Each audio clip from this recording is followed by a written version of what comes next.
about 10%, we will cross 3 trillion rupees threshold very shortly. We employ about 4 million people, which is about 0.28% of the population, directly and indirectly across segments. The M&E sector naturally presents growth opportunities all along the value chain, whether content creation, production, dissemination, advertising, to even consumption. The M&E sector and other copyright industries now also have access to new dissemination and content creation technologies, including AI. However, despite its size and its diversity, the fact of the matter remains that the M&E sector's contribution to India's GDP is less than 1%. Other economies, and I'll give you a few examples in terms of parallels, show how harnessing copyright and other IP rights can boost economic contribution. By way of an example, if you take the US, and we're going to talk about the US in terms of IP-centric, in terms of not just copyright, but IP-centric per se, they contribute to just over 40% of its GDP and create nearly 1/3 of its employment. So that's the potential in a nutshell, if we're able to harness it.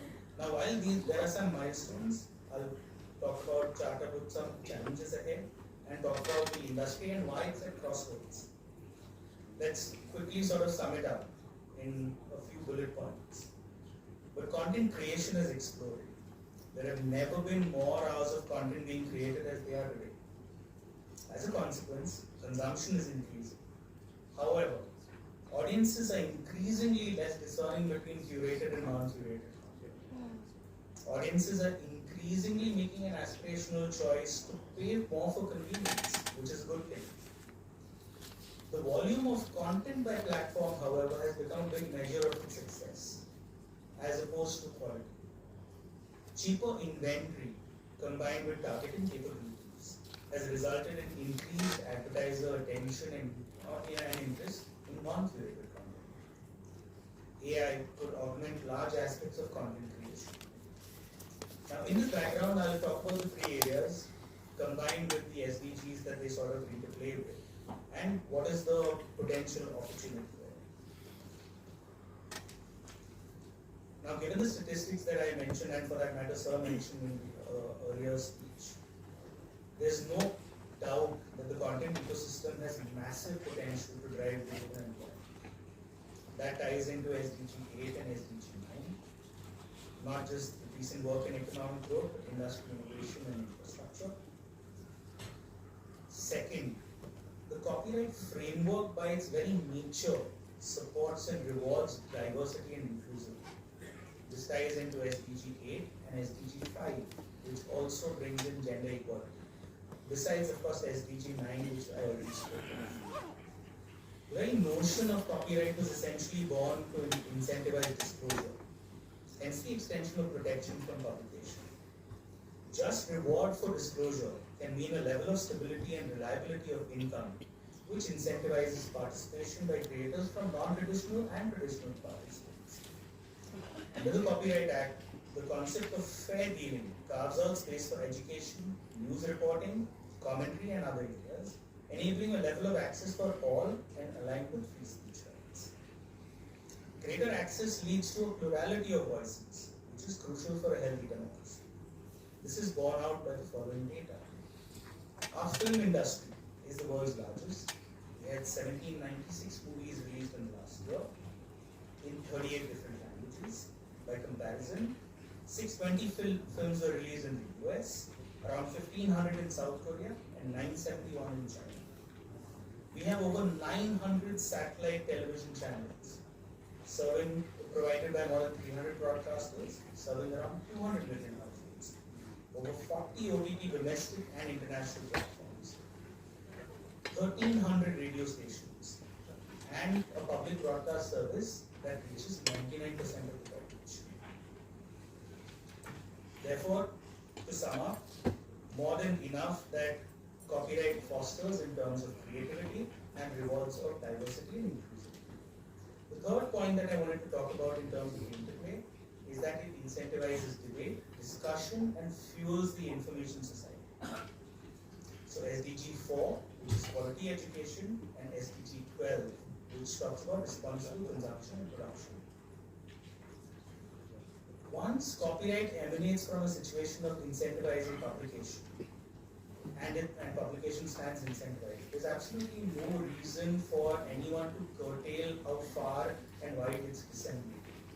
Therefore, the natural corollary or what copyright stands to naturally sort of push as a consequence is wide dissemination.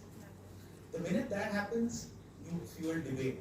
You fuel debate, you fuel opinion creation, you fuel creation of an information highway that sustains and forms a very bedrock of any vibrant democracy. However, there's a flip side to this in terms of the current business model that we talked about. The flip side is that there is almost a fatal dependency now on advertising. When you look at across the ecosystem, whether it's curated or non-curated content. And I think why I say this as some bit of a poison pill that we all need to figure out a solution for is that advertising fundamentally is driven by eyeballs. So essentially you're driven to chase maximum eyeballs.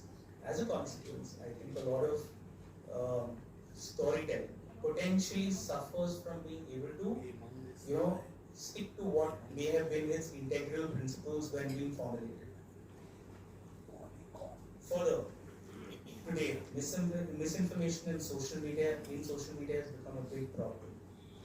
And this again emanates not for, I don't think it's by design, I think it's just that the nature of the tool is built in a manner as to chase maximum eyeballs, without regard for any other sort of revenue stream or potential reward that could be procured. So therefore, while this means copyright works can have greater reach, there has been an increase in information and copyright infringing content. So I mentioned the cinematograph amendments, which I think are more than welcome in terms of the infringing content and the piracy, I think piracy problem that all of us suffer from. Now with these three areas covered, I'll move on to just two specific recommendations and we can move on to the next session of the panel. But first and foremost, I think removal of all ex-ante regulatory fetters to incentivize creators in adopting any available models without succumbing to the predominantly advertising-led model prevalent today is, to me, one of the key recommendations to put out. I think we spoke about why advertising. I think the advertising over-dependency is something that is potentially not good for the future of the industry, and therefore something we should all grapple with and figure out solutions to. Second, content creation and the industry stands to benefit immensely from the advent of new technologies, including AI. However, in this background, we have to figure out a way for copyright frameworks to evolve in a way that harnesses the new technologies, yet maintains the upward trend of both economic and employment. Thank you.